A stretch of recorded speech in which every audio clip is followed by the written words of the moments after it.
வணக்கம். இன்னைக்கு நமக்கு தண்ணி எவ்வளோ ஒரு தேவையா இருக்குன்னு எல்லாத்துக்கும் தெரிஞ்சிருக்கும். ஏன்னா, அவ்வளோ கஷ்டப்படுறோம் அந்த தண்ணி குடிக்கிறதுக்காக.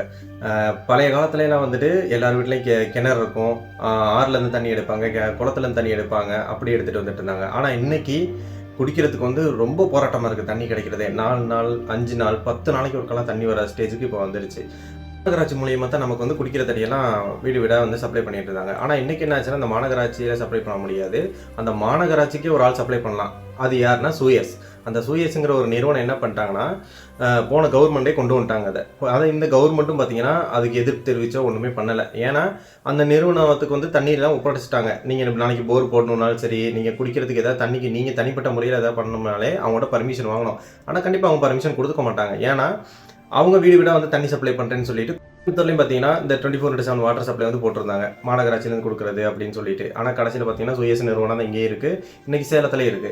இதனால என்னென்ன பாதிப்பு வரும்னா, நாளைக்கு அவங்க ஃபிக்ஸ் பண்ற அமௌண்ட் தான் நம்ம தண்ணிக்கு குடுக்குற மாரி இருக்கும். நம்ம தேவைக்கு எவ்வளோ அதிகமான தண்ணீர குடுக்குறேன்னு சொல்லிட்டு நமக்கு அமௌண்ட் ஃபிக்ஸ் பண்ணுவாங்க.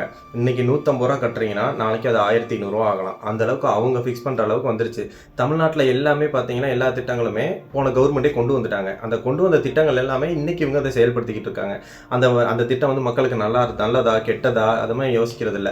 நாளைக்கு இதனால பாதிக்கப்படுறது மக்கள் தான். ஏன்னா இன்னைக்கு நீங்க குடிக்கிறதுக்கு 1 லிட்டர் பாட்டில் ரூ. 20 வாங்குறீங்கன்னா, அதே வீட்டுக்கு வந்து நீங்க வர்ற மீட்டர் கணக்குல வந்து நீங்க அமௌண்ட் கட்டுற மாதிரி இருக்கும். இவ்வளோ தண்ணி யூஸ் பண்ணீங்கன்னா, இவ்வளோ அமௌண்ட் கட்டுற மாதிரி இருக்கும். அது நாள பின்ன அதிகமாகலாம். அவன் சொல்றதுல அமௌண்ட்ல தான் நீங்க வந்து வாழ்ற மாதிரி ஆயிடும். தமிழ்நாட்டுல தனியார் கம்பெனிகள தான் எல்லாமே குடுத்துருக்கீங்க. ஏன்? ஏன் இங்க கவர்மெண்ட்னால எதுவும் செயல்படுத்த முடியாதா?